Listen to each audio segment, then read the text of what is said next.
ഫരീസയർ യേശുവിനെ ഭയപ്പെടുത്തുകയാണ്. നിന്നെ കല്ലെറിഞ്ഞ് കൊല്ലാൻ ഹെരോദാവ് അന്വേഷിച്ചു കൊണ്ടിരിക്കുകയാണ്.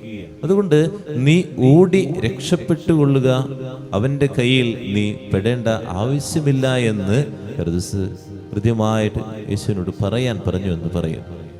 നമ്മൾ ഈ സാഹചര്യം ചിന്തിക്കുക, പേടിച്ചോടുന്നവരാണ്.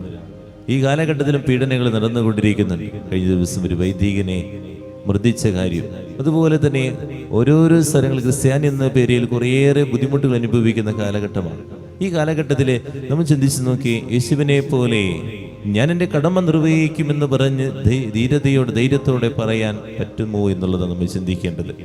നമ്മളെപ്പോഴേക്കും നമ്മുടെ മനസ്സ് ചിന്തിക്കും, ഈ മതം ഒന്ന് ഉപേക്ഷിച്ചാലോ, അല്ലെങ്കിൽ നമ്മൾ വലിയ കാര്യങ്ങൾക്കൊന്നും പോകുന്നില്ല, ഞാനാണ് ഈ സുഖത്തിൽ എല്ലാവർക്കും അംഗീകരിച്ചുകൊണ്ട് ജീവിച്ചു കൊള്ളാം എന്ന് പറഞ്ഞ് നമ്മുടെ കടമകൾ ഒന്നും ചെയ്യാതെ സുരക്ഷിത മേഖലയിലേക്ക് മാറുകയാണോ?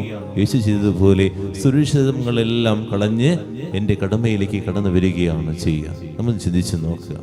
ഭയപ്പെടുത്തി കഴിഞ്ഞാൽ വിശ്വാസം ഉപേക്ഷിക്കാൻ, വിശ്വാസം വേണ്ട എന്ന് വയ്ക്കാൻ, വിശ്വാസത്തെക്കുറിച്ച് നമ്മൾ സംശയം തോന്നുന്ന വ്യക്തികളായിട്ട് മാറും ഇല്ലയോ എന്ന് ആത്മശോധന ചെയ്യുന്നത് നല്ലതാണ്.